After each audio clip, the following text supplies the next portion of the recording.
নমস্কার, good evening. আমি ইলমাস সৈয়দ, আপনারা দেখছেন NK TV Bangla prime time ground report. আজ গ্রাউন্ড রিপোর্টে এই মুহূর্তে তিনটে বড় সমস্যা, তিনটে বড় ইস্যু নিয়ে আমরা আলোচনা করব। অবশ্যই 100 বছর ভবিষ্যতের বাংলাকে পথ দেখানোর দেউচা পাচামি থাকবেই আলোচনায়। থাকবে যাদবপুর এবং সেই যাদবপুরকে ঘিরে ওঠা মাওবাদী প্রসঙ্গ, এবং যাদবপুরে এই মুহূর্তে যে অচলাবস্থা চলছে সেই অচলাবস্থার প্রসঙ্গ।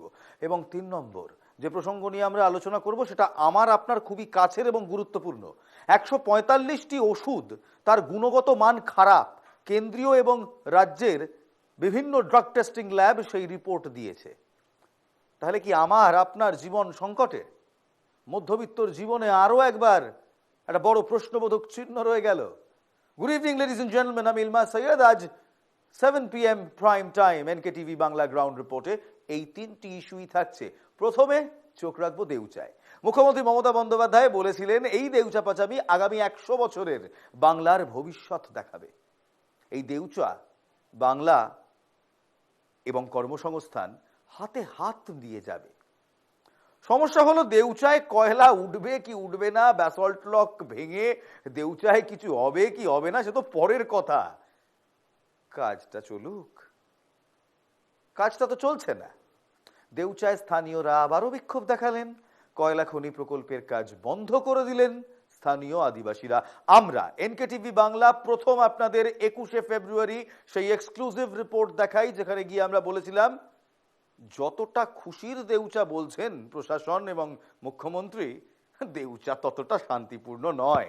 দেউচায় আদিবাসীরা বিক্ষোভ করছেন, দেউচায় মাইনরিটিরা বিক্ষোভ করছেন, এবং আমজনতা, স্থানীয় বাসিন্দা, তারা দেউচা নিয়ে এক ফোঁটা খুশি নয়। চাকরি পাওয়া যাচ্ছে না, কম্পেনসেশন পাওয়া যাচ্ছে না, একাধিক অভিযোগ রয়েছে। খনিতে নেমে বিক্ষোভ দেখালেন গতকালকে আদিবাসী মহিলারা, সেই ছবিটা আপনারা দেখছেন। এই খনির ছবি আমরা আপনাদের 21শে ফেব্রুয়ারি দেখিয়েছিলাম exclusive NK TV Bangla prime time ground রিপোর্টে। আদিবাসী মহিলাদের অভিযোগ সরকার প্রতিশ্রুতি মতো কাজ করছে না, তাই খনি তারা চান না। প্রশাসনিক আধিকারিকদের এলাকা ছাড়া করেন স্থানীয়রা। ভাবতে পারছেন, আদিবাসীরা যখন নিজেরা বিক্ষোভে নামেন সমস্যা হয়। এদিকে বুধবার সকাল থেকেই ইন্টারনেট পরিষেবা কাজ করছে না এই গোটা এলাকায়, অর্থাৎ দেউচার খবর যাতে বাইরে না যেতে পারে সেদিকেও প্রশাসনের কড়া নজর রয়েছে। অ্যাটলিস্ট এমনটাই বিরোধীরা অভিযোগ করছে। যদিও প্রশাসনের পক্ষ থেকে বলা হচ্ছে ইন্টারনেট পরিষেবা নিয়ে কোনো বক্তব্য তারা দেবেন না। কেন ইন্টারনেট নেই, কেন সেখানে ইন্টারনেট পরিষেবা কাজ করছে না, একেবারে প্রশাসন স্পিকটি নট। এই দেউচা পাচামি মমতা বন্দ্যোপাধ্যায়ের মাথা ব্যথার কারণ হবে, এই প্রেডিকশন আমরা করেছিলাম। এই দেউচা পাচামি সমস্যায় ফেলবে মমতা বন্দ্যোপাধ্যায়ের প্রশাসনকে, এই কথাও আমরা বলেছিলাম 21শে ফেব্রুয়ারি 2025। ঠিক সন্ধ্যে 7টার প্রাইম টাইম গ্রাউন্ড রিপোর্টে 1 ঘন্টা আমরা কথা বলেছিলাম দেউচা নিয়ে। সেই দেউচা পাচামির পথে বারবার বাধা, এপিডিআর এর ফ্যাক্ট ফাইন্ডিং টিমকে বারবার বাধা দেওয়া হলো। এই দলে ছিলেন বিপ্লব ভট্টাচার্য, রাংতা মুন্সি, জয়গোপাল দে, সুভাষিস ঘোষ, শঙ্কর ঘোষ, রানু ঘোষ, পার্থ মুখোপাধ্যায়, গৌরাঙ্গ মণ্ডলরা।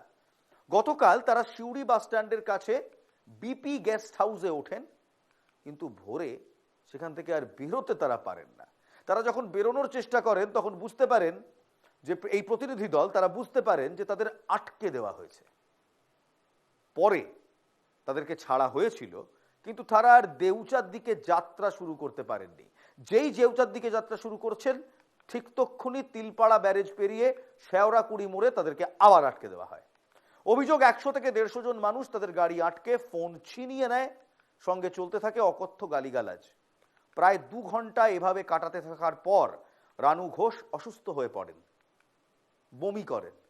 তখন বেগতিক দেখে প্রতিনিধি দলকে ছেড়ে দেওয়া হয়।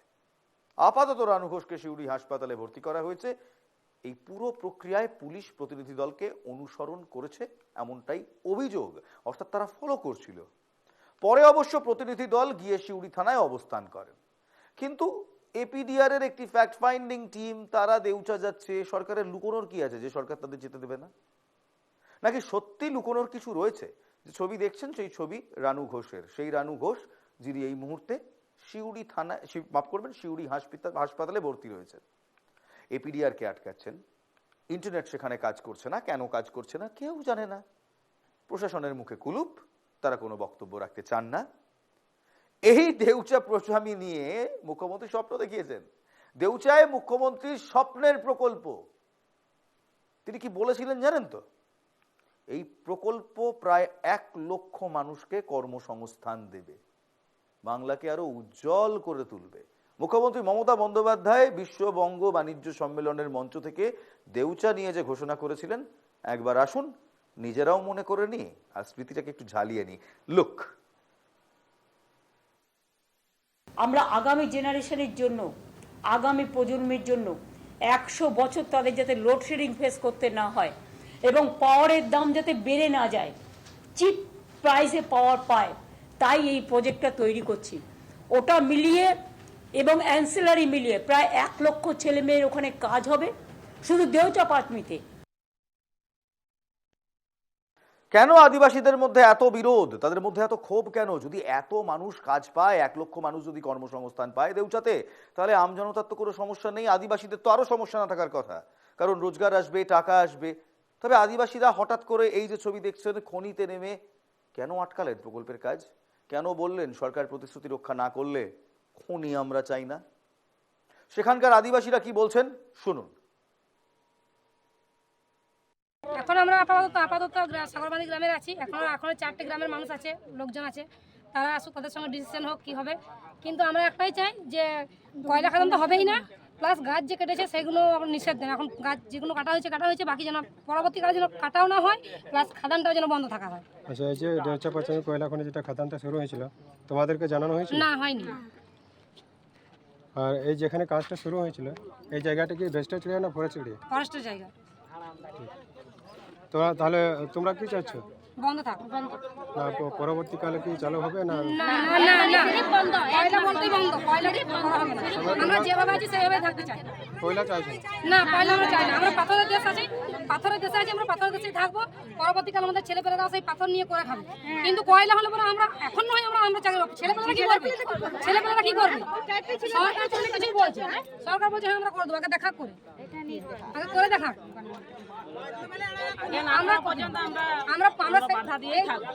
এই স্বাধীনতাটা আমরা বাইরে গিয়ে পাবো না। যে স্বাধীনতা আমরা নিজের দেশে জন্মমাটিতে আছি, সেই স্বাধীনতাটা আমরা বাইরে গিয়ে পাবো কি? পাবো না, কোনোদিনই পাবো না। আমরা ছাড়বো, আমাদের জন্মস্থান আমরা ছাড়বো, আমরা স্থান ছাড়বোই না। রক্ত যদি দিতে হয় আমরা দিয়ে দেবো, কিন্তু দেশ ছাড়বো না। আদিবাসীদের জমির একটা দীর্ঘদিন থেকে একটা সমস্যা আছে। আপনার ধরুন যারা সরকারি জমিতে বসবাস করছেন, ওনাদের একটা পাট্টার দাবি আছে। এই পাট্টার দাবি হয়তো যারা ল্যান্ড ডিপার্টমেন্ট আছেন, স্থানীয় যারা ভূমি দপ্তরের লোকগুলো, ওরা হয়তো ওনাদের কথা, মানে যারা হয়তো সরকার জমিতে বসবাস করছেন তাদের যে পাট্টা দেওয়ার পরিকল্পনা, কিংবা হয়তো বিএলআর অফিসে এসে ঘুরতে ঘুরতে যখন ক্লান্ত হয়ে যাচ্ছে, তখন তাদের মধ্যে কিছু একটা সংশয় চলে আসছে। সেই হিসেবে তারা কিন্তু সেই পন্থাটা অবলম্বন করছে হতাশায়। এদের কি পেছন থেকে কেউ মদত দিচ্ছে? মদতের মতো তো সেরকম মনে হয় না, তবে স্পষ্ট প্রশ্ন করব, বলুন একবার। জঙ্গল আছে, জমি আছে, আদিবাসী আছে, মাওবাদী আছে। দেখুন সত্যি কথা আমি বলছি, মাওবাদী শান্তিপ্রিয় আদিবাসী মানুষ মাওবাদী পন্থাকে কখনো অবলম্বন কোনোদিন করে না। তবে মাওবাদীরা বারবার শান্তিপ্রিয় মানুষদেরকেই, আদিবাসীদেরকেই ঢাল হিসেবে ব্যবহার করে। সালভা জুডুমও করেছে, দান্ডা কারান্নাতেও হয়েছে, সারান্ডাতেও হয়েছে। জানো তুমি এই ইতিহাসগুলো জানো? এখানেও কি তাই হচ্ছে? হয়তো আমরা জানি পূর্বতম সরকার যখন ছিলেন, তখন এদের কিছু আদিবাসীদের কিছু দাবি দেওয়া, কিংবা তাদের ভূমি যেটা ন্যায্য পাওনা, যেগুলো আপনার বললাম যে ভেস্টেড ল্যান্ডে যারা বসবাস করছেন, কিংবা সরকারি যেগুলো আপনার এত উন্নয়নের আমরা যেসব কথাগুলো শুনি আর কি, এগুলো হয়তো দেখা যায় সঠিক পরিকল্পনা আদিবাসীদের হাতে সেই সমস্ত উন্নয়নের যে একটা এজেন্ডা, এগুলো যখন আদিবাসীদের হাতে পৌঁছায় না, তখন আদিবাসীরা কিছু কিছু ক্ষেত্রে বিক্ষিপ্ত হয়ে, এবং কিছু কিছু ক্ষেত্রে দেখাও যায় তারা কিন্তু মাওবাদী পন্থা নেই, এটা আমি বলবো না। তবে হয়তো তারা কিছু একটা সরকারের কে বলতে চায় যে আমাদের এই দাবি দেওয়া আছে, সুতরাং এই দাবি দেওয়াগুলো আপনি।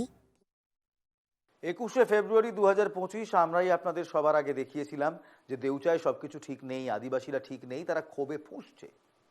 যাদের জমি নেই তারা কি চাকরি পাবেন? এই প্রশ্নটা এখন দেউচার আনাচে কানাচে ঘুরছে। বিভিন্ন আদিবাসী এই প্রশ্ন তুলছেন, কারণ এইটাই সবচেয়ে বড় সমস্যা। যার একরের পর একর জমি আছে সে চাকরি পাবে, সেটা সবাই জানে, কিন্তু যার শুধু বসত বাড়িটুকু রয়েছে সে কি আদৌ চাকরি পাবে? এই প্রশ্নই দেউচার আদিবাসীদের মেন প্রশ্ন। দেখুন। না চাকরি হয় নাই তো কি করে হবে? কেন? দেয় নাই তো চাকরি কি করে হবে? যে 5,000 চাকরি দেওয়ার কথা বলা হয়েছে, আচ্ছা আমাকে দিবে না তো, আচ্ছা আমাকে কি করে, আচ্ছা আমাকে দিবে না তো কি করে হবে? চাকরি দিচ্ছে না কি বলছে? আচ্ছা আমাকে আমার এখানে কিছুই নাই, তাহলে ওটা কি হবে অবস্থাটা? মানে যার জমি নেই কিংবা যার বাড়ি নেই, তোমার জমি নেই? আমার জমি নাই, আমার জায়গা আছে, জায়গা আছে, মানে বাড়ি আছে। বাড়ি আছে, হ্যাঁ বাড়ি আছে, তারপরে তুমি চাকরি, তুমি বাড়ি জমি দিচ্ছ? দিই নাই, আচ্ছা আমাকে দিবে তোমায় দিব, আচ্ছা আমাকে দেয় নাই তো কি করে হবে? আচ্ছা যাদের যাদের কিছুই নাই ওরা কি করবে? যাদের জমি নেই তারা কি করবে? সরকারকে এই প্রশ্ন করেছো? না পড়াশোনা করি নাই। সরকারকে প্রশ্ন না করলে কিভাবে হবে? ওইটাই তো বলছি, আচ্ছা আমাকে যাদের নাই, আমার তো আছে, আমার তো আমাকে দিবেই, যাদের নাই ওদের কি কি করতে হবে তাহলে? কর্মসংস্থান হবে, এই কথা খোদ মুখ্যমন্ত্রী বলেছেন। তবে এখানকার মানুষদের, যেমন এই দাদার নাম কি আপনার? আমার হাতে মরু হাতের মুর্মুদের মতো অনেকেরই প্রশ্ন যে যাদের জমি নেই, যারা শুধু ভিটে মাটিতে থাকে, তাদের কি হবে? যাদের জমি আছে তারা তো জমির পরিমাণে টাকা পাবে, চাকরি পাবে। যাদের জমি নেই তারা তো টাকা পাবে না, তারা চাকরি কি পাবে? কারণ এই প্রশ্নের উত্তর এখনো মেলেনি, তাই তো হিতেন বাবু? হ্যাঁ ওইটাই তো, যাদের একবারে নাই, হ্যাঁ ওদের তাহলে কি করতে হবে? অনেক দিন থেকে আছে এখানে বাসিন্দার করে, তাহলে ওদের তো, ওরা তো তাহলে এখানে যে ছেড়ে পালাইতে হবে ওদেরকে। দেউচা পেঁচামি নিয়ে এই সমস্ত খবর আমরা 21শে ফেব্রুয়ারি 2025 আপনাদের দেখিয়েছিলাম। তারপর এখন একেবারে তাজা টাটকা খবর, সেই আদিবাসীরাই কিন্তু এই মুহূর্তে খনিতে নেমে খনন কাজ বন্ধ করে দিচ্ছেন, হুমকি দিচ্ছেন, খনি টনি চাই না, আমার জমি আমার কাছেই থাক। কারণ তাদের একমাত্র একটাই অভিযোগ, সরকার তার প্রতিশ্রুতি রাখছে না। সরকার যদি তার প্রতিশ্রুতি রাখে তাহলে চিত্রটা অন্যরকম হবে, কিন্তু যেহেতু রাখছে না সেহেতু এই সমস্যা। দেউচা পাচামি প্রকল্প নিয়ে আদিবাসী মহিলাদের মধ্যে তীব্র ক্ষোভও রয়েছে। সেই ক্ষোভ 21শে ফেব্রুয়ারি 2025 সালে আমরাই আপনাদের প্রথম দেখিয়েছিলাম। দেখুন সেখানকার আদিবাসী মহিলারা ঠিক কি বলছেন। Take a look. আপনার ভালো নাম কি? সুসানা হাসদা। সুসানা হাসদা। শুধু সুসানা হাসদা নয়, সুসানা হাসদার মতো বাকি এত মহিলা এখানে যারা আছেন, তাদের একটাই অভিযোগ, তারা কখনো পাট্টা পায়নি। এই যে জমির কোনো তারা পাট্টা পায়নি। এদিকে আজকেই দেখালাম এখান থেকে ঢিলছোঁড়া দূরত্বে ক্যাম্প বসেছে, যাদের পাট্টা নেই তাদের পাট্টা দেওয়া হচ্ছে। তবে কেন সুসানা হাসদার মতো বাকিরা এখনো পাট্টা পাচ্ছে না? কতদিন হয়ে গেল পাট্টার জন্য বলেছেন কিন্তু পাট্টা পাননি? 2 বছর হয়ে গেছে। কি বলছে? 23 সাল থেকে, 24 সাল থেকে। আমি তোমাদের কথা বলতে পারছি না, আমার কথা আমি নিজে বলছি। আমরা 2 বছর থেকে জমা করে, শুধু জমা করেই যাচ্ছি, কিন্তু সরকার আমাদের কোনো কথা মানছে না, কোনো কথা মানছে না। কিন্তু পাট্টা দেওয়া বলছে হবে, হবে কবে হবে? এখন তো কয়লা মানে চালু হয়ে গেছে, দিবে কখন সরকার আমাদেরকে? পাট্টা না দিলে, এই জমি তুমি দিলে তার টাকা পাবে না, চাকরি পাবে না। আমরাও চাবো না, যদি আমাদের জীবন যায়, যদি রক্ত এখানে দিতে হয় তো আমরা রাজি আছি, সব আদিবাসী মহিলা আমরা রাজি আছি, কিন্তু জমি ছাড়বো না আমরা। যদি পাট্টা না পাই জমি আমরা দেব না, নিজেদের রক্ত দিতে রাজি আছি কিন্তু জমি দেব না। কথাগুলো নতুন নয়, এর আগেও আমরা শুনেছি, একাধিকবার শুনেছি, লালগড়ে শুনেছি এই জিনিস, আমরা জঙ্গলমহলে শুনেছি, এটা আরেকটা জঙ্গলমহল। এখানেও সেই একই সমস্যা আসছে না তো? যদি ভাবেন যে শুধু আদিবাসীরাই প্রতিবাদ করছে, এমনটা নয়। মুখ্যমন্ত্রীর মাথা ব্যথার আরেকটা কারণ, দেউচা পাচামি প্রকল্পের বিরোধিতায় নেমেছেন সেখানকার স্থানীয় সংখ্যালঘুরাও। দেউচার মোহাম্মদবাজার ব্লকে দেউচা পাচামি, সেখানে যে সংখ্যালঘুরা থাকেন তারাও বলছেন এ সরকার কথা রাখে না। দেখুন। চাকরি দেয়নি আপনাদের? চাকরি আমার ডকুমেন্ট আমি পাইনি, আমার ছেলের ডকুমেন্টে ছেলে পেয়েছে, কিন্তু আমার আপনি তো চাকরি পাবেন না, আপনি এই বয়সে কি না করবেন? আমি করবো না, আমার দাদু আছে, দাদুকে দেবো। পরিবারের একজন আমাকে পেয়েছে? থাকে, আমি আলাদা আছি, ছেলের কাছ থেকে পৃথক আছি, কিন্তু ওই ছেলে বড় ছেলে আমার কাছে থাকে, এখন আসে বাড়িতে, এখন আসছে, উনি আমার কাছে থাকে। আমরা তিনজন পরিবারে, আমরা পরিবার তিনজন, ছেলে বড় ছেলে আমার কাছে থাকে, আর আমার স্বামী স্ত্রী, এই তিনজন আমরা লোক। আর ছেলেরা 4 ছেলে, তার 3 ছেলে আছে, আর স্ত্রী আছে, বউ আছে, ওরা 5-7টা ফ্যামিলি আলাদা। হ্যাঁ, এই তো, এটা সত্য কথা, আপনারা ইনকোয়ারি দেখিলেন। আপনাদের একটা ক্ষোভ আছে। আমি অনেকক্ষণ ধরে শুনছিলাম যে আপনাদের জমি নিচ্ছে, টাকা দিচ্ছে, কিন্তু হয়তো চাকরি দেয়নি। চাকরি পেয়েছি, তাহলে কি দেয়নি? মানে যেগুলা জামা আবার দিয়ে আছে সেগুলো কিছু পাইনি এখন। টাকা দিয়েছে?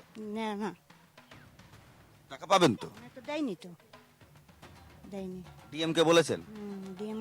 ডিএমকেই তো দিয়েছি, তো ডিএম কি বলছে? দেবো পরে হবে। হবে আছে তো, হবে তো ভাই বলছে সবাইকে ওই কথা। আবদাপুর যাচ্ছি, হ্যাঁ তোমাদেরকে ডাকবে তো, হবে তো, 1 বছর থেকে ভাই কইছে। পুজো পর এটা এখনো পর্যন্ত ডাকে না। সাল থেকে আজ 25 সাল হয়ে গেল, আর 3 বছর হতে চললো, এখন পর্যন্ত আমাদের ঘোরাচ্ছে, কোনো ব্যবস্থা নাই, চাকরি নাই। এই ক্ষোভ সামলানোর চেষ্টা কিন্তু প্রশাসন করছে। জেলা শাসককে বারবার দেখা গিয়েছে সক্রিয় ভূমিকা নিতে। জেলা শাসক বারবার চেষ্টা করেছেন, বাধার মুখে পড়েছেন। ক্ষোভ কি সামলাতে পেরেছেন? যদি সামলাতে পারতেন তাহলে আজকে আমার ডান দিকে চলা ছবিটা সত্যি হতো না, যেখানে আদিবাসীরা রীতিমতো খনিতে নেমে গিয়ে বললেন, ভাই কাজ বন্ধ করো, এই খনি আমি চাই না, কারণ তোমার সরকার প্রতিশ্রুতি রাখে না। দেখুন জেলা শাসকের বক্তব্য। ঠিক আছে, সবাই ফর্ম জমা দিয়েছেন, যিনি আগে দিয়েছেন তিনি আগে বেনিফিট পেয়েছেন, যিনি পরে দিয়েছেন তারা পাচ্ছেন। আমরা একেবারে যুদ্ধকালীন তৎপরতায় ওয়ার শুটিংয়ে আশেপাশের যে জমিগুলি সেগুলি প্রসেসিং করে আমরা পাঠাচ্ছি। দেউচায় যে দেউচার যে পরিস্থিতি, যে রাজনৈতিক উত্তপ্ত পরিস্থিতি, সেই পরিস্থিতিতে কেউ হাত দিতে চাইছে না। অনুব্রত মণ্ডল শোনা যায় কানাঘুষো, তিনি বারবার দেউচা ছুটে যান, কিন্তু কাজল শেখ আরেক নেতা, তিনি দায়িত্বই নিতে চাইছেন না। বলছেন মুখ্যমন্ত্রী দায়িত্ব দিয়েছেন প্রশাসনকে, সেখানে প্রশাসন যদি না ডাকে তিনি যাবেন না। স্পষ্ট কথা বীরভূমের জেলা সভাধিপতি কাজল শেখের। দেখুন। দেউচা পাচামিতে পুরোটাই প্রশাসন দেখছে। অবশ্যই কাজল শেখ যায় না দেউচা পাচামি, না, অনুব্রত মণ্ডল যায়। দেখুন কে যায়, কিভাবে যায়, কোথা থেকে নির্দেশ পেয়েছে সে বিষয়ে আমি কোনো মন্তব্য করতে চাই না। কিন্তু দেউচা পাচামি যেহেতু আমার দলনেত্রী, আমার মা, বাংলার মাননীয় মুখ্যমন্ত্রী মাননীয় মমতা বন্দ্যোপাধ্যায়, তিনি স্বয়ং দায়িত্ব দিয়েছেন প্রশাসনকে, স্বভাবতই সেই জায়গাটা প্রশাসন শুরু থেকে দেখে আসছে, সেই হিসেবে আমি সেখানে যাই না, যাওয়ার প্রয়োজন বোধ করি না। যখন প্রশাসনের প্রয়োজন হয় আমাদেরকে ডাকে মিটিংয়ে, আমরা তখন যাই, আমাদের মতামত নেওয়ার জন্য প্রয়োজন বোধ করে আমরা তখন মতামত দিই। দেখুন দেউচায় যে কিছু ঠিক নেই সেটা আমি আপনি সবাই বুঝতে পারছি। দেউচার আম জনতা যে এই প্রকল্পের বিরোধিতা করছে সেটাও আমরা বুঝতে পারছি। দেউচা থেকে যে কাজল শেখরা হাত সরিয়ে নিয়েছেন সেটাও খুব স্পষ্ট। কিন্তু মলয় মুখোপাধ্যায়, তিনিও এক বড় নেতা বীরভূমের, তিনি আবার বিজেপি, সিপিএম, মাওবাদী এদের বিরুদ্ধে অভিযোগ করছেন যে এরাই এলাকায় বিশৃঙ্খলা তৈরি করছেন। বীরভূম জেলা তৃণমূলের সহসভাপতি মলয় মুখোপাধ্যায়, তার বক্তব্য দেখাবো। সেই দেউচা কেমন আছে? সব শান্তিপূর্ণ? দেখুন, দেউচাতে তো সব শান্তিপূর্ণ বলাটা ঠিক হবে কিনা জানি না, তবে দেউচাতে যে ডেভেলপমেন্ট হবে সেই ডেভেলপমেন্ট আটকাবার জন্য বিজেপি বিভিন্নভাবে, কখনো সিপিএমকে কংগ্রেস সাথে নিয়ে, কখনো কংগ্রেসকে সাথে নিয়ে, কখনো ঝাড়খণ্ড থেকে মাওবাদীকে সাথে নিয়ে ওই এলাকায় একটা বিশৃঙ্খলা সৃষ্টি করার চেষ্টা চলছে, সেই ফ্রম দ্য ভেরি বিগিনিং। এবং সেই সময় অনুব্রত মণ্ডলের নেতৃত্বে সেখানে মানুষ এক জায়গায় হয়েছিল, তারপরে অনেক জল গড়িয়ে গেছে। এখন তো দেউচা পাচামি অনেক অবস্থা ভালো আছে, এবং সেখানে আপনারা দেখে এসছেন নিশ্চয়ই, কাজ শুরু হয়ে গেছে। ব্যালেস্ট পাথর, সেখানে ব্যাসাল্ট যেটা স্টোন, সেটা ওঠার কাজ শুরু হয়ে গেছে, এবং আগামী কিছুদিনের মধ্যেই সেখানে পাথর ইয়ে হবে, আপনার কমার্শিয়ালভাবে সেটা প্রোডাকশন হবে। আমরা তখন না বিজেপি জেলা সভাপতি ধ্রুব সাহা, তার সঙ্গে কথা বলেছিলাম, প্রশ্ন করেছিলাম কি বুঝছেন। তিনি বলছেন মুখ্যমন্ত্রীর জীবদ্দশায় দেউচা থেকে কয়লা পাওয়া যাবে না। দেখুন। দেখুন, দেউচা পাচামিতে মুখ্যমন্ত্রী যেটা চাইছেন কয়লা তুলতে, তো মুখ্যমন্ত্রী ততদিন পশ্চিমবাংলায় থাকলে কয়লা দেখবেন। আমরা জীবদ্দশাতে কয়লা হবে কিনা সেটা সন্দেহ আছে। আমি মনে করি যে এটা একটা কিছু টাকা রোজগার, তৃণমূল কংগ্রেসের টাকা রোজগার করে ভ্যালত্যাল করে একটা কিছু রোজগার করার গিমিক। কিভাবে 30 মিটার মাটি, ভেঙে ইয়েস 30 মিটার মাটি, 100 মিটারের বেশি পাথর, সেই পাথর তুলে তার ভিতরে ভালো কয়লা। আগে পাথর তুলতে কত সময় লাগে? পাথর তোলার ক্যাপাসিটি এই রাজ্যের সরকারের আছে? মাটি কাটতেই রাজ্য সরকারের সময় শেষ, ভারতীয় জনতা পার্টির সরকার আসছে। সমস্যা হচ্ছে দেউচা নিয়ে রাজনীতি তো তুঙ্গে, কিন্তু দেউচায় যে সমস্যা হচ্ছে সেটার কথা প্রশাসনের মুখে একবারও শোনা যাচ্ছে না। ঠিক যেদিন দেউচার আদিবাসী মহিলারা খনিতে নেমে কাজ বন্ধ করে দিলেন, তার পরের দিন থেকে ইন্টারনেট পরিষেবা বন্ধ। কেউ কিচ্ছু বলছে না। কেন ইন্টারনেট পরিষেবা বন্ধ? প্রশাসনকে প্রশ্ন করলে প্রশাসন মুখের তালা এঁটে চাবি কোথায় ছুঁড়ে ফেলে দিয়েছে কেউ খুঁজে পাচ্ছে না। প্রশাসনের কাছে উত্তর নেই, নাকি প্রশাসনের কাছে কথা বলার স্বাধীনতা নেই, জানি না। এপিডিআর এর ফ্যাক্ট ফাইন্ডিং টিম গেল দেউচাতে কি অবস্থা সেটা দেখার জন্য। এপিডিআর এর ফ্যাক্ট ফাইন্ডিং টিম বলছে আমরা কিছুই দেখতে পেলাম না। চোখের সামনে দেখছি তাদের অভিযোগ তাদের পুলিশ ফলো করছে। স্থানীয় 150-200 জন লোক তাদেরকে রীতিমতো আটকে ধরছে। এতটাই চরম পরিস্থিতি যে সেখানে এক কর্মী, এপিডিআর এর এক সদস্য, টিমের এক সদস্য, তিনি অসুস্থ হয়ে গেলেন। রানু মণ্ডল, তিনি অসুস্থ হয়ে গেলেন এবং রানু ঘোষকে নিয়ে যাওয়া হলো সিউড়ি হাসপাতালে। দেউচাতে এই সরকার কি লুকোচ্ছে? দেউচাতে এই সরকার কোন দিক থেকে নজর ঘোরানোর চেষ্টা করছে? কিছু তো সমস্যা রয়েছে যা আমি আপনি বুঝতে পারলেও প্রশাসনের মুখে শুনতে পাচ্ছি না। কয়েকদিন আগে শুনেছিলাম আদিবাসীদের একটি টিম, তারা প্রেস কনফারেন্স করার জন্য কলকাতায় আসছেন। মোহাম্মদ সেলিম তিনি বলছেন দেউচার আদিবাসীদের আন্দোলন মমতা বন্দ্যোপাধ্যায় সামলাতে পারবেন না। সিপিআইএম এর রাজ্য সম্পাদক মোহাম্মদ সেলিম, তার প্রতিক্রিয়া দেখুন। এই মুহূর্তে দেউচা পাচামিতে যা হচ্ছে কি বলবেন? আজকে আমি সকালে তুমি দেখলাম পোস্ট করেছি আমাদের ওখানকার মহিলারা কিভাবে নেমেছে। তাহলে মমতা মনে করেছিল ভিনিভি ডিভিসি টিএমকে দিয়ে, এসপিকে দিয়ে, পুলিশকে দিয়ে, মিথ্যা মামলা দিয়ে প্রেস কনফারেন্স করবে দেউচা পাচামি থেকে আসা আদিবাসীরা। তার আগে প্রেস ক্লাবে আসার আগে মমতা নিজে তুলে নিলেন পুলিশকে দিয়ে, সবাইকে ছাড়লেন না। আর তারপর বললেন পিভি সেলিমের সঙ্গে বৈঠক করো, সব সমস্যার সমাধান হয়ে যাবে। কোনো মিডিয়া, মেনলাইন মিডিয়া এর আগে কোনো একটা এরম রিপোর্ট করতে পেরেছে যে প্রেস কনফারেন্সের আগে যারা প্রেস কনফারেন্স করতে যাবে, এই যে বাক স্বাধীনতা আছে এটা পুলিশকে বুঝতে হবে। সুপ্রিম কোর্ট বলেছে অন্য কেসের রেফারেন্সে এরা এই রাজ্যের অপদার্থ পুলিশেরা বুঝবে না, এতটা দালালি করবে সে আদিবাসী বলে। কালকে এটা আজকে যদি আদিবাসী দিয়ে করে, দেউচা পাচামি যা করতে চেয়েছে, কালকে তোমাকে তোমার ঘর থেকে বার করে দেবে, তার আগে পুলিশ তুলে নিয়ে চলে যাবে। আজকে এটা যাদবপুরে করছে। যারা আক্রান্ত হলো, যাকে গাড়ি চাপা দিল, যাদেরকে মারলো, তাদেরকে পুলিশ গিয়ে ধরে নিয়ে আসছে, পড়ুয়াদেরকে। আর তবে মেদিনীপুরে পুলিশ দাঁড়িয়ে বলছে তৃণমূলের মস্তানকে, গুন্ডাকে, অপদার্থদেরকে যে বাইরে টেনে নিয়ে আয় মেয়েটাকে, তারপর আমরা তুলে নেবো, আমরা নিয়ে যাব। এইটা চিরদিন চলে না, চলবে না। আজকে দেউচা পাচামি এটাই বোঝাচ্ছে।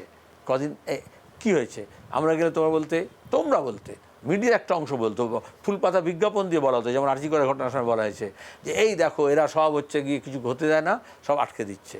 কিন্তু ওটা ভাঁওতা দিয়ে কোনো উদ্যোগ তৈরি হয় না। আজকে দাঁড়িয়ে ওখানকার গাছ কেটেছে জঙ্গল ফরেস্ট ডিপার্টমেন্টের, তাহলে কেন করছে ডিফরেস্টেশন? 19শে ফেব্রুয়ারি, ডেটটা মনে রাখবেন, 19শে ফেব্রুয়ারি 2025 এনকেটিভি বাংলায় 1 ঘন্টার একটি প্রতিবেদন চলল দেউচার হাল হকিকত। আদিবাসীরা মমতা বন্দ্যোপাধ্যায়ের বিরুদ্ধে বিক্ষুব্ধ, ক্ষোভ রয়েছে। তারা বলছেন জীবন যায়, জীবন চলে যাব, যতক্ষণ না আমাদের ডিমান্ড মানা হবে এখানে আমরা কয়লা খনি হতে দেব না। মাইনরিটিরা বিক্ষুব্ধ, আদিবাসীদের মাইনরিটি ছাড়া বাকি যারা নর্মাল জেনারেল পপুলেশন বেশিরভাগটা তারা যারা ওখানে যারা অ্যাফেক্টেড অংশ, তার মধ্যে একটা বড় অংশ আদিবাসী এবং মুসলমান। কিন্তু মমতা ব্যানার্জি বিজেপি দুজনে মিলে এই খেলা খেলেছিল গত কয়েক বছর ধরে। ওখানে আদিবাসী এবং মুসলমানদেরকে আলাদা করার চেষ্টা করে, ওখানে আরএসএস ঢুকে গেছে সেলিমদা, বলছি তো, বামেরা কোথায়? আলাদা করার চেষ্টা করেছে। তুমি তো দেখতে পাচ্ছ না? তো গত কয়েক বছর ধরে আমরা আছি, লড়াই করছি। তো এটা বলতে পারো সবাইকে ঐক্যবদ্ধ করার জন্য আমরা বলেছি সিপিআইএমের ঝান্ডা নিয়ে আমরা করব না। মমতা বন্দ্যোপাধ্যায় সিঙ্গুর নিয়ে যে আন্দোলনটা করেছিল মোহাম্মদ সেলিমরা, সেই আন্দোলনটা দেউচা নিয়ে করতে পারবে? মোহাম্মদ সেলিম মমতা ব্যানার্জি হতে পারবে না, মমতা ব্যানার্জি মোহাম্মদ সেলিম হতে পারবে না। সিপিআইএম, বামপন্থী, কমিউনিস্টদের তাদের নিজস্ব পদ্ধতি আছে। তুমি একটা দক্ষিণপন্থী ব্যাপারটাকে নকল করতে পারো না, কখনোই বামপন্থীরা এটা করতে পারে না। দেউচায় সবকিছু ঠিক নেই, that's the matter of the fact. আর বামেরাও যে দেউচা নিয়ে খুব একটা আন্দোলন করবে সেরকম জায়গায় নেই। মোহাম্মদ সেলিম ডাইরেক্টলি বলে দিলেন, আমি মমতা বন্দ্যোপাধ্যায় নই, মমতা বন্দ্যোপাধ্যায় মোহাম্মদ সেলিম নয়, এবং কমিউনিস্টরা সেই দক্ষিণপন্থী রাজনীতিতে পা বাড়াবে না। Fact of the matter is Deucha কিন্তু একটা বহুত বড় হাতিয়ার, একটা বিরাট বড় হাতিয়ার এই মুহূর্তে বামেদের কাছে, এই মুহূর্তে বিজেপির কাছে। বামেরা না ধরলে বিজেপি তো ধরবে, এবং ধরছেও। 2026-এর লক্ষ্যেই দেউচা মমতা বন্দ্যোপাধ্যায়ের মাথার ব্যথার কারণ না হয়ে ওঠে, গলার কাঁটা না হয়ে ওঠে। উনি বলে তো দিলেন 100 বছরের উজ্জ্বল ভবিষ্যতের কথা, কিন্তু হলো কি? একটা ছোট্ট বিরতি নেব, বিরতির পর ফিরে আসছি এই NKTV Bangla prime time ground রিপোর্টে। বিরতির ওপারে থাকবে যাদবপুরে এত বিশৃঙ্খলা, এত সমস্যা, জট কাটলো? সার্জিক্যাল স্ট্রাইকের কথা বলছে এবিভিপি, দিলীপ ঘোষ হুঙ্কার দিচ্ছে, হাইকোর্টে মামলা হচ্ছে, শিক্ষামন্ত্রী তিনি হাসপাতালে যাচ্ছেন, কিন্তু রফা সূত্র কবে মিলবে? এবং ওই 145টি ওষুধ যেটা সমস্যা করতে পারে আপনারও, সেই প্রতিবেদন। Take a break, will be right break after a short break.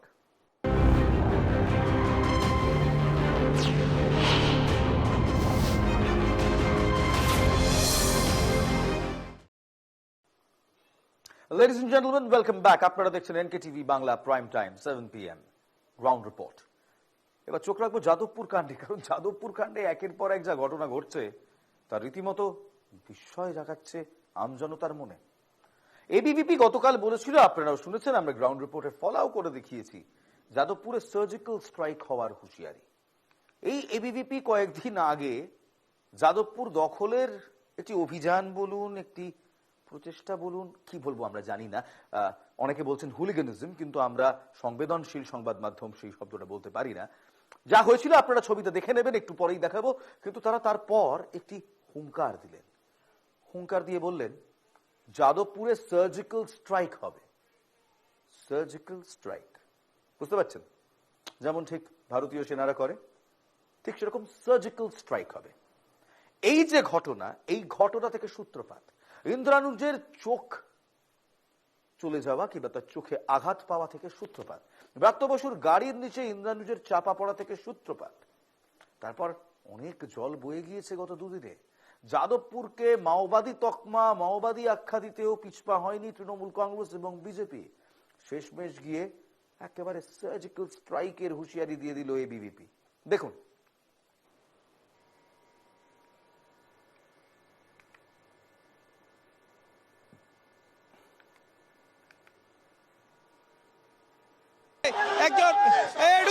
কি করে হলো, কি করে এই তৃণমূল সিপিএম এর লোকজন সব এসে ভাই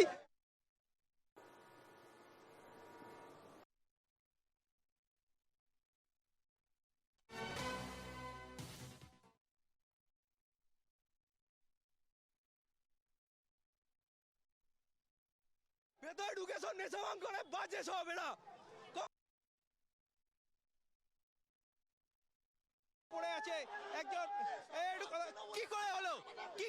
আজকে যাদবপুর বিশ্ববিদ্যালয়কে এরা মানে নৈরাজ্য তৈরি করে রেখেছে। বিশ্ববিদ্যালয়ে আগামী দিনে বিদ্যার্থী পরিষদ সার্জিক্যাল স্ট্রাইক করবে। আপনারা দেখেছেন জেএনইউতে কি পরিস্থিতি ছিল, বর্তমানে জেএনইউর পরিস্থিতি কি আছে। বিশ্বভারতী বিশ্ববিদ্যালয় আজ থেকে 3 বছর আগে এই বামপন্থীদের এত অত্যাচার বেড়ে গেছিল, প্রত্যেকটা জায়গাকে নেশার কেন্দ্র তৈরি করে তুলেছিল বিশ্ববিদ্যালয়গুলোকে, বিশ্বভারতী বিশ্ববিদ্যালয়কে। আজকে যে দেখুন বিশ্বভারতী বিশ্ববিদ্যালয়ে কি পরিস্থিতি, রাষ্ট্রবাদী ছাত্রছাত্রীর সংখ্যা বাড়ছে, তাদের অ্যাক্টিভিটি কমছে। এবিভিপি সেই সময় যখন, আমি বলবো সেই ছবিটা আরেকবার দেখাতে, একটু আগে যে ছবিটা চলছিল যেখানে এবিভিপির এক কর্মী সমর্থক একেবারে মাটিতে শুয়ে পড়েছেন, শুয়ে পড়ে এনকেটিভি বাংলাকে তার বক্তব্য দিচ্ছে, সেই ছবিটা একবার চালাতে বলবো, এবার এবং অডিওটা দিতে বলবো, শুনবো একটু এই ভদ্রলোকের বক্তব্য কি। সব এসে ভাই এরা সব ধাক্কাধাক্কি করে গেট বন্ধ করে দিচ্ছে, রাষ্ট্রবিরোধী এরা, কোন স্টুডেন্ট হতেই পারে না এরা। কাউকে এরম ভাই যদি ধাক্কাধাক্কি করা হয়, গেটটা যদি এরম ভাই ধাক্কা মেরে বন্ধ করে দেওয়া হয়, তারা কোনোদিনও স্টুডেন্ট হতে পারে না এরা। এরা স্টুডেন্ট নয়, দুষ্কৃতী সব এরা, ভেতরে ঢুকে সব নেশাভান করে বাজে সব এরা। বাবুন কথা, ভেতরে ঢুকে এরা সবাই নেশা ভাঙ করে, এরা সবাই দুষ্কৃতী। সার্টিফাই দিচ্ছে কারা? যারা জোরপূর্বক বলপূর্বক যাদবপুর ইউনিভার্সিটিতে ঢোকার চেষ্টা করলো। এবং তারপর সেই প্রেস কনফারেন্স যেটা শোনালাম, যেখানে এবিভিপি বলছে সার্জিক্যাল স্ট্রাইক করে দেবো, একেবারে উড়ির মতো করে দেবো। আমাদের প্রশ্ন ছিল, গতকালকে আমরা স্টুডিওতে ডেকে এবিভিপি কে জিজ্ঞেস করেছিলাম যে দাদা সেনাবাহিনীর কোন ইউনিট প্রশিক্ষণ দিল? তখন আমতা আমতা করে। এই যাদবপুর কাণ্ড নিয়ে এবিভিপি এত কথা বলছে, তার একটা কারণ আছে, ব্যাকিং দিচ্ছে তাদের মাদার পার্টি। কারণ যা ঘটেছিল তা তৃণমূল এবং বামেদের মধ্যে, বিজেপি এই ইকুয়েশনে ছিলই না। কিন্তু বিজেপি আবার আস্তে আস্তে ঢুকছে, কারণ বিজেপি জানে যে যদি তারা না ঢোকে তাহলে রাজনীতির আগুনে নিজেদের রুটিটা শিখবে কি করে। যাদবপুর কাণ্ড নিয়ে তাই এত কিছু ঘটে যাওয়ার পর দিলীপ ঘোষ একযোগে তৃণমূল ও সেখানকার ছাত্রদের নিশানা করেছিলেন। মন্ত্রীর সঙ্গে সেখানে ছাত্রছাত্রীদের আচরণ অনুপিপ্রত, এটাও অবশ্য বলেছিলেন। সার্জিক্যাল স্ট্রাইকের কথাও বলেছিলেন দিলীপ বাবু। শুনবেন, দেখুন।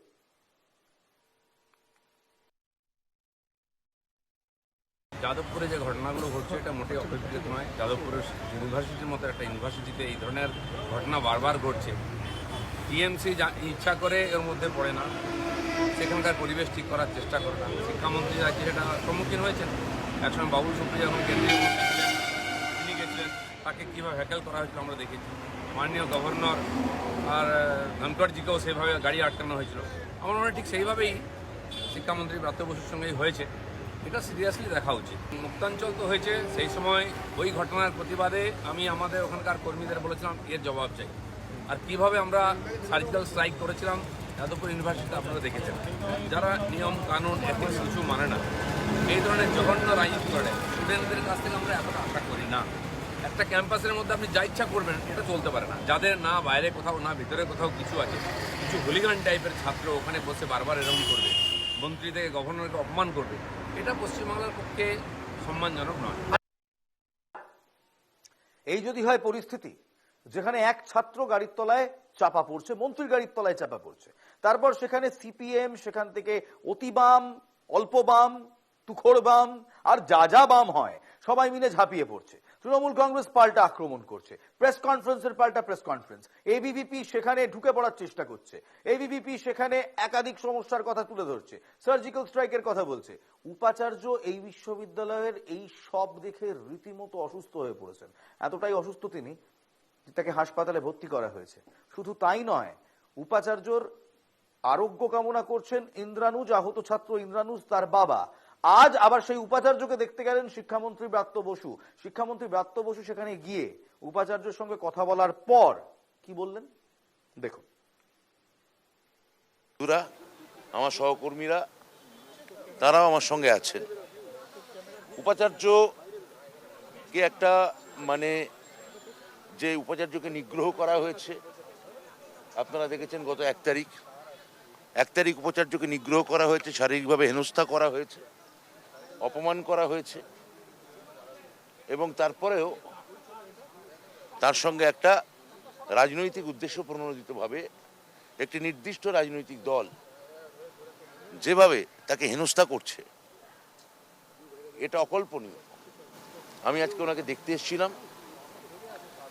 উনি ডাক্তার আমাকে নিজেই বললেন একটু আগে যে ওনার কোনো রকম মানসিক চাপ ওনার নেওয়া যাবে না, এমনি একটা ওনার স্ট্রোক হয়ে গেছে, হার্টের অবস্থা ভালো না। সেই জায়গায় আমার মনে হয় আমি সব পক্ষকে অনুরোধ করব, মাননীয় উপাচার্য ভাস্কর গুপ্তর জীবনের দিকে তাকিয়ে একটু মানবিক ব্যবহার যেন তার সঙ্গে করা হয়। ছাত্রছাত্রীরা আজকে হুমকি দিয়েছিলেন, হুঁশিয়ারি দিয়েছিলেন, 4টের মধ্যে যদি উপাচার্য দেখা না করেন তাহলে তারা অনশন চালিয়ে যাবেন, তারা প্রত্যাহার করবেন না। উপাচার্য এই মুহূর্তে হাসপাতালে ভর্তি। যাদবপুরের আঁচ উঠছে। গতকাল রাত্রে যখন আমাদের প্রতিনিধিরা যাদবপুরের ছাত্রদের সঙ্গে কথা বলতে গিয়েছিলেন, তারা সাফ বলে দেয় তারা মিডিয়াকে কিছু বলবেন না, তাদের জিবি হবে, জেনারেল বডি মিটিং হবে, তারপর তাদের পরবর্তী পদক্ষেপ তারা জানিয়ে যাবে। সমস্যা হচ্ছে এই সবের মাঝে কোথাও যাদবপুরের পঠন পাঠন, একটা ইউনিভার্সিটির শান্তি প্রক্রিয়া সবই তো ব্যাহত হয়ে যাচ্ছে। আমার মনে পড়ে যাচ্ছে হোক কলরবের সময়ের কথা। সেই হোক কলরবের সময় ঠিক এমনই একটা ইম্প্যাসে আমরা দেখেছিলাম। তবে এখন ব্যাপারটা যেন আরো তীব্র, কারণ এখন রাজনৈতিক দলগুলোই নিজেদের মধ্যে কে ঠিক কে ভুল, কোনটা ঠিক কোনটা ভুল সেটা প্রমাণ করার জন্য ব্যস্ত এবং রীতিমতো তদন্তকারী সংস্থার মতো প্রেস কনফারেন্সের পর প্রেস কনফারেন্স করছেন। গাড়ির তলায় চাপাই পড়েননি আহত ইন্দ্রানুজ, এই দাবি করেছেন তৃণমূলের আইটি সেলের প্রধান দেবাংশু ভট্টাচার্য। সাংবাদিক সম্মেলন করেন গতকাল এবং নতুন যুক্তি খাড়া করেন তিনি। কি বলেন দেখুন।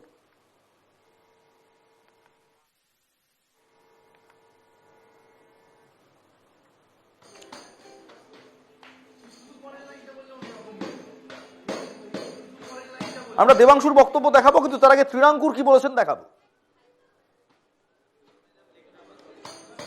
যদি কোনোভাবে যদি ফার্দার আমরা দেখি বাংলার ছাত্র সমাজকে কলুষিত করার চেষ্টা হচ্ছে, যদি ফার্দার আমরা দেখি যে বাংলা ছাত্রছাত্রীর বা আঘাত আনার চেষ্টা করছে, এমন কোনো কিছু করার চেষ্টা করছে ছাত্রছাত্রী যদি অসহায় মনে করে, আমরা তোমাদেরকে সাবধানে দিয়ে রাখলাম।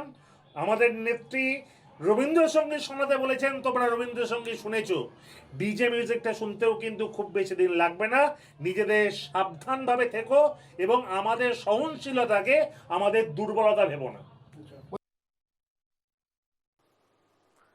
নমস্কার, আপনাদের জানিয়ে দিই ইনি আমাদের শ্রদ্ধেয় ছাত্র নেতা। বলছেন রবীন্দ্রসঙ্গীত শুনেছো, এবার ডিজে মিউজিক শুনবে। আপনি কিছু করতে পারবেন না, কারণ ডিজে মিউজিক শোনাবার তো কথা বলেছে, কিন্তু ডিজে মিউজিকটা আসলে কি সেটা আমি আপনি সবাই জানি। সমস্যা হচ্ছে এই কথা আমি আপনি বললে অ্যারেস্ট হয়ে যেতাম। নেতা তো অ্যারেস্ট হয় না, হয়তো একটু ওপর মহলের সাবাসি টাবাসি পায়। দেবাংশু ভট্টাচার্য, আশা করি এবার শোনাতে পারবো। দেবাংশু ভট্টাচার্য তিনি একটি প্রেস কনফারেন্স করেন। প্রেস কনফারেন্স করে ইন্দ্রনুজ যে গাড়ির চাপা পড়েননি সেটাই রীতিমতো ডিক্লেয়ার করে দিল। দেখুন দেবাংশু ভট্টাচার্যের বক্তব্য।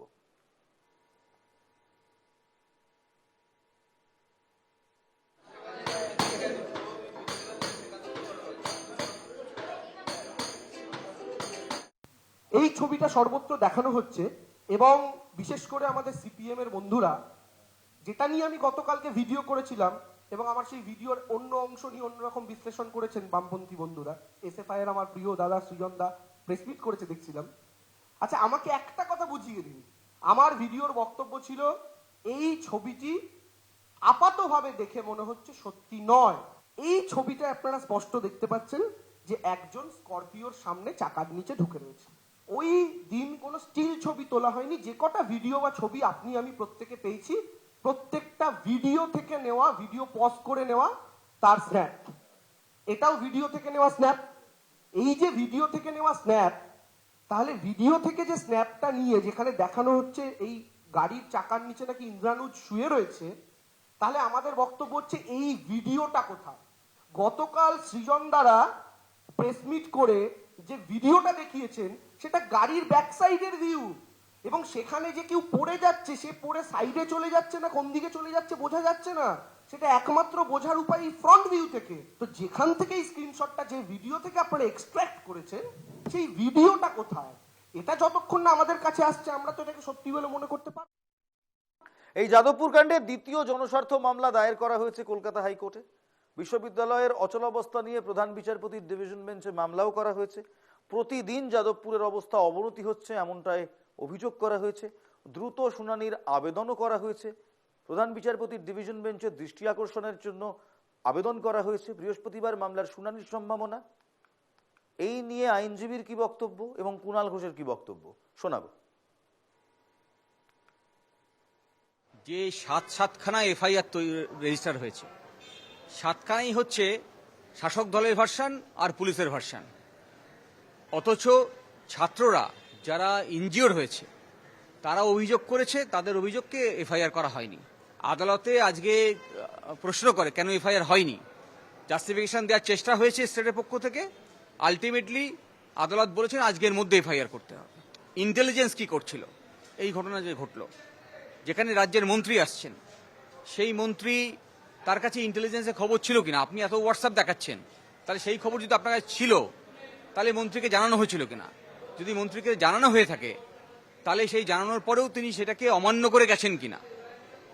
তো এই সংক্রান্ত রিপোর্ট আদালতকে পেশ করতে হবে আগামী 7 দিন পর।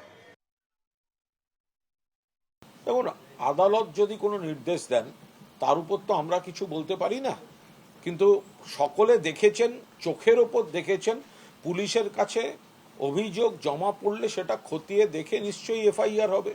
এখন কোর্ট বলেছে হবে, তারা গন্ডগোল করে, তারাই ভিকটিম কার্ড খেলছে, তারাই নাটক করছে, তারাই কোর্টে গিয়ে কাঁদছে, এ কি করে হতে পারে?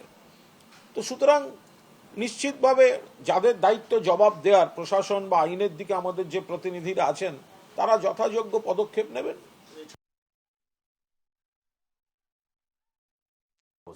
আর এই নিয়ে কিন্তু রাজনীতির পারদ রীতিমতো চড়ছে। অধীর রঞ্জন চৌধুরী তিনিও বক্তব্য রাখছেন, শ্রমিক ভট্টাচার্য তিনিও বক্তব্য রাখছেন। শুনবেন নাকি রাজনৈতিক নেতাদের যাদবপুর নিয়ে টিকা টিপ্পনী? দেখুন। যাদবপুর বিশ্ববিদ্যালয়ের এই অচলাবস্থা তৈরি হয়েছে দীর্ঘদিন ধরে। বিভাজনের রাজনীতি, অতিবাম কিছু ভারত বিরোধী শক্তির সক্রিয়তা, আর তাদের সঙ্গে প্রত্যক্ষ বা পরোক্ষভাবে তৃণমূল কংগ্রেসের একাংশের সমর্থন। এটা সামগ্রিকভাবে এই রাজ্য সরকারের চূড়ান্ত ব্যর্থতাই প্রমাণ করছে। এক শিক্ষামন্ত্রী জেলে, আরেক শিক্ষামন্ত্রী হসপিটালে। এবং আমরা এই সরকারের নিন্দা করে এবং যাদবপুরে যে ধরনের কার্যকলাপ কিছু ছাত্র চালিয়ে যাচ্ছে বছরের পর বছর, এগুলোকে বন্ধ করা দরকার। তার মানেটা কি? একটা লোক, একটা ছেলে আহত হয়ে হাসপাতালে, তার বিরুদ্ধে কেস শুরু করে দিয়েছে এরা। এটা মানে প্রতিহিংসার, নিকৃষ্টতম ঘৃণ্য প্রতিহিংসার একটা প্রতিফলন।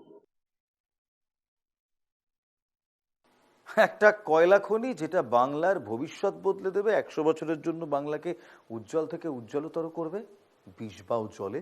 কারণ আদিবাসীরা বলছে সরকার প্রতিশ্রুতি রাখছে না। একটি ইউনিভার্সিটি যেটা one of the top 10 universities of India, সেখানে শুধুই অচলাবস্থা। সেখানে ছাত্রের চোখ যাচ্ছে, মন্ত্রীর গাড়ির তলায় ছাত্র চাপা পড়ছে, শিক্ষকদের পেটানো হচ্ছে, 26-এর আগে রাজনীতি চলছে।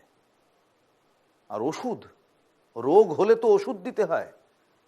দেশে ওষুধের গুণমান নিয়ে আবার উদ্বেগজনক একটা তথ্য সামনে এসছে।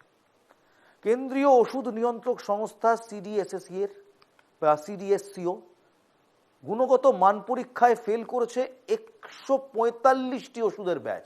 ভাবুন, একটা দুটো নয়, 145টি ওষুধের ব্যাচ ডাহা ফেল।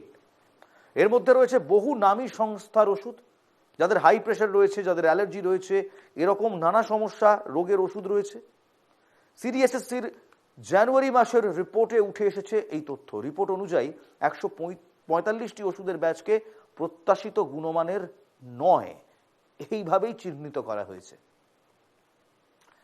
যার মধ্যে 52টি ওষুধ পরীক্ষা করে হয়েছে বিভিন্ন কেন্দ্রীয় পরীক্ষাগারে, আর বাকি 93টি ওষুধ পরীক্ষা করা হয়েছে বিভিন্ন রাজ্যের পরীক্ষাগারে। এমনকি এই তালিকায় রয়েছে পশ্চিমবঙ্গ ফার্মাসিউটিক্যালসের রিঙ্গা ল্যাকটেট স্যালাইন। তার 16টি ব্যাচের নাম এতে রয়েছে। এখানেই তো মজা।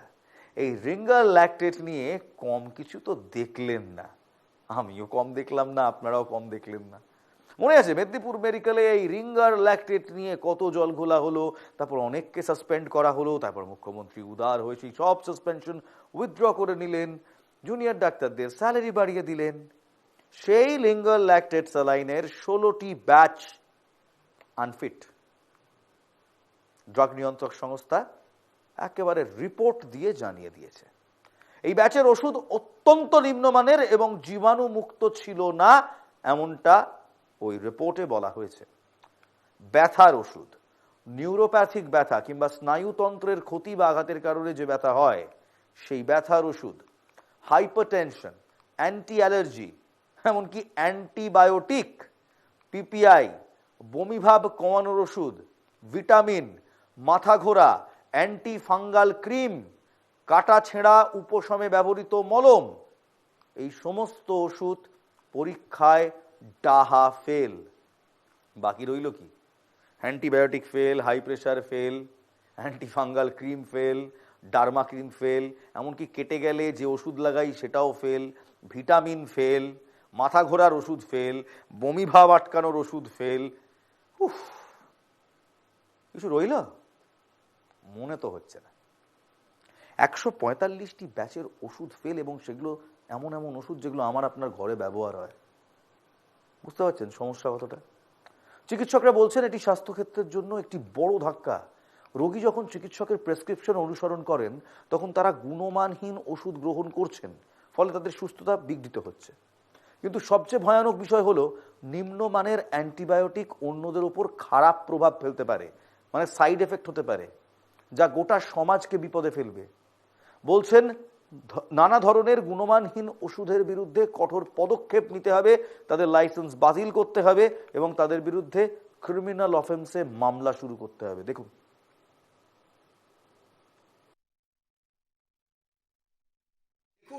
এটাই তো দস্তুর। যে কোনো মেডিসিন, সেটা যে কোম্পানিরই তৈরি হোক না কেন, সেটা দেশীয় কোম্পানি হোক আর বিদেশি কোম্পানি হোক, সেই ওষুধ সেটা তার গুণমান হচ্ছে পরীক্ষিত হবে এবং সেই পরীক্ষায় সেই ওষুধ পাস করবে, তবেই সেটাকে বাজারে আনা যায়।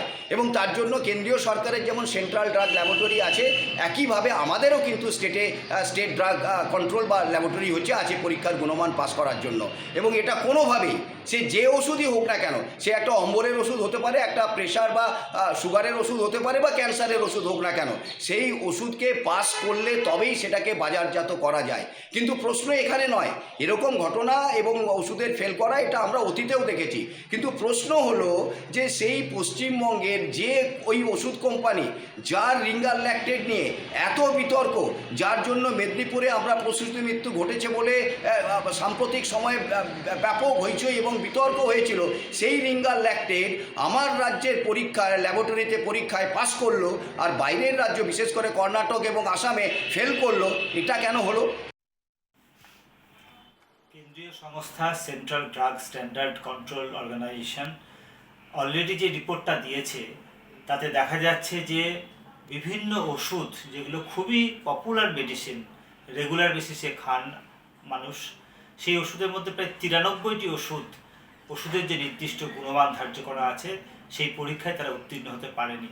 এর মধ্যে সবচেয়ে উল্লেখযোগ্য হচ্ছে পশ্চিমবঙ্গ ফার্মাসিউটিক্যাল লিমিটেডের যে রিঙ্গার ল্যাকটেট ফ্লুইড, যে ফ্লুইড নিয়ে দীর্ঘদিন ধরে এত হইচই হচ্ছে। কিছুদিন আগেই মেদিনীপুর মেডিকেল কলেজে প্রসূতির মৃত্যু, তার আগে বিভিন্ন মেডিকেল কলেজের প্রফেসররা বারবার বলে আসছেন যে এই কোম্পানির ফ্লুইড অত্যন্ত নিম্নমানের, তার ফলে পেশেন্টরা ক্ষতিগ্রস্ত হচ্ছেন, পেশেন্টদের কিডনি ড্যামেজ হচ্ছে, পেশেন্টরা আইসিইউতে চলে যাচ্ছে অপারেশনের পরে। এই পশ্চিমবঙ্গ ফার্মাসিউটিক্যালের রিঙ্গার ল্যাকটেটের মধ্যে ব্যাকটেরিয়াল টক্সিন, এন্ডোটক্সিন পাওয়া গেছে। এটা কিন্তু central drug standard control organisation এটা পরিষ্কারভাবে বলেছে, এবং এই রিঙ্গার ল্যাকটেট ব্যবহার করা যাবে না। আমরা কয়েকজন স্টকিস্টের কাছে গিয়েছিলাম যারা ওষুধ স্টক করেন, তাদের জিজ্ঞেস করেছিলাম কি অবস্থা, গুণমানহীন ওষুধ কি আপনাদের কাছেও রয়েছে? তাদের বক্তব্য দেখুন। একটা ওষুধ 1 বছর চলার পরে হঠাৎ করে একটা সার্কুলার পাঠায় কোম্পানি যে এই ওষুধটা, এই ব্যাচটা আপনারা ব্যাক করুন।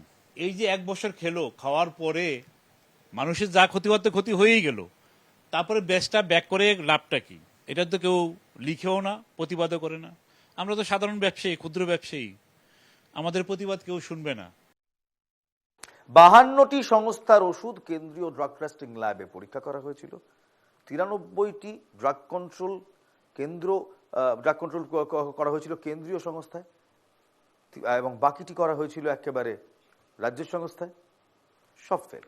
145টি ওষুধ তার গুণমান খারাপ, এই রিপোর্ট আসা মানে আমার আপনার কপালে চিন্তার ভাঁজ পড়া।